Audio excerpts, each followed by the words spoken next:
one growth engineer taking the role of 4 to 5 people. I don't really agree. I think that growth engineer just sits over those 4 to 5 people. Maybe some of the people do get pulled back, right? Maybe it's like a 3-person team where you used to need 4 or 5. Because I do agree. Okay, to be really clear, a growth engineer does not manage people. So this is, whether you disagree or not, like I am not talking about a person managing people. Like that is not at all what we're trying to enable. We're trying to say, the phrase and the word engineer is chosen really specifically. I know we'll sort of get critiqued from a marketing standpoint, but it's just marketing speak. But the idea is the engineer is an operator of a system. They either build systems or they operate systems themselves. They are the doers. And this goes back to the idea that strategy and execution are being brought into one thing. So I am very clearly not talking about a head of growth, this idea that there is a leader or a person. That is not what we're describing in terms of what we're trying to enable.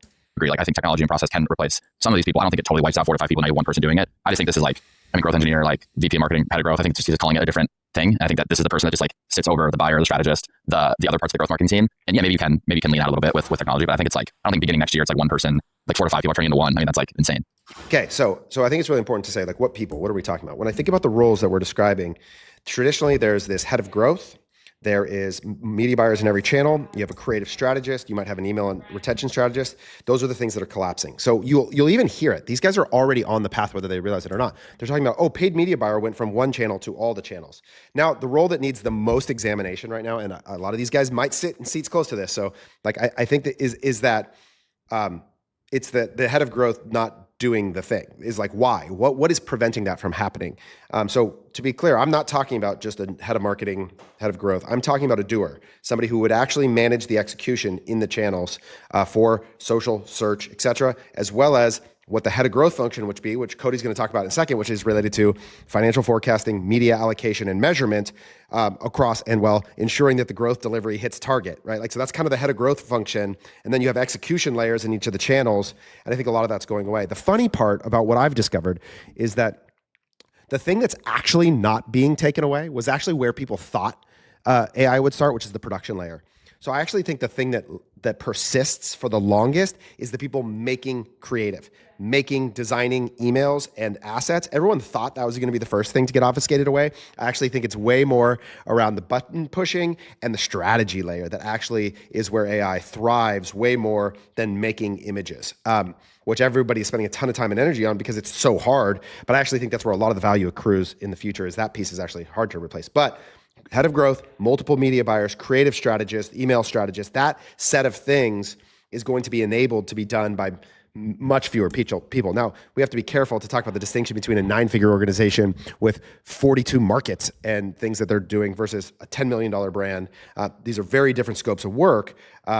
So I do acknowledge that there is distinction in how many people are required in each place. What's the distinction there? Yeah, so we have growth. So our director of growth also oversees retention at eCom. And it's partly by design, right? Partly because she's essentially the strategist. And I think, there's a lot of value in having. So there you go. Again, this is already happening. This is the funny thing. It's like not possible.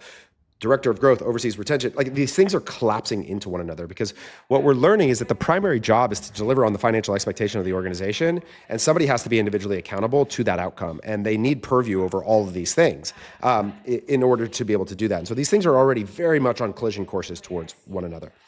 Those things under one. So you don't just have the silos, because what happened before, we had people and they're like, well, we need this landing page. It just like wasn't as organized. So, technically we have landing pages like under eCom and under our growth manager, but because she's overseeing it's all the same, we have creative kind of under it, kind of not, but we'll have creative like strategy under it soon.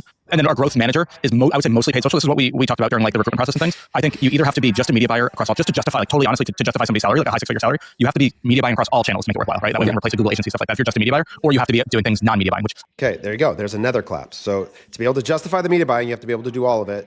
Head of growth covers retention and growth. Like, you'll see these things are already happening. And this is like sort of devoid of any obligation or like evolution related to technology or AI. This is just like the way the world was moving already, was that the bar was raising because OpEx has to continue to go under because e-commerce is under margin pressure. So this is already happening before technology even comes into play to enable this. I think it's into a little bit more of a strategic part. Totally. So you got to be optimizing funnels, right? You don't have to be making creative. You don't have to be briefing creative, but you have to be strategizing creative. I think you have to be like, hey, this is performable. You have to be doing really good data analysis, I believe, So that's our expectations of our growth manager. So essentially, like, top down. So I do overall forecasting, like beginning of every month. I'll forecast a month and then I'll do media mix.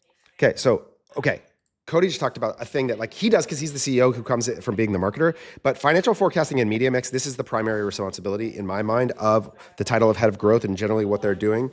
But in most orgs, like again, this is a separate person, but because of all the tooling we have, like think of what we have, what enables our system to work is that we built tooling and have a data science team that surrounds each individual trying to do the work. So every month, everybody's models get updated, the spend and AMER models, the tooling and statless, all those things that make forecasting really fast and easy. So our people, we take on FP&A for every one of our customers, and I'm willing to bet we could forecast these businesses probably more accurately than they can, because again, all we do is build the repetition and effort towards improving models and systems over time to be good at forecasting across lots of different things. So that's like part of why it's just like a manufacturer gets good at building supply chain, because that's their delivery system, right? That's what CTC's delivery system is a growth system for forecasting. So to enable somebody to do financial planning and media allocation, we're launching an MMM. We're very close on this. So that becomes the next steps that are tools that make that process really fast. And one person be able to do the financial plan, the media mix model, and then be able to actually go and oversee the execution in the channels. Like that's the piece that I think like everybody would agree is like, is totally possible,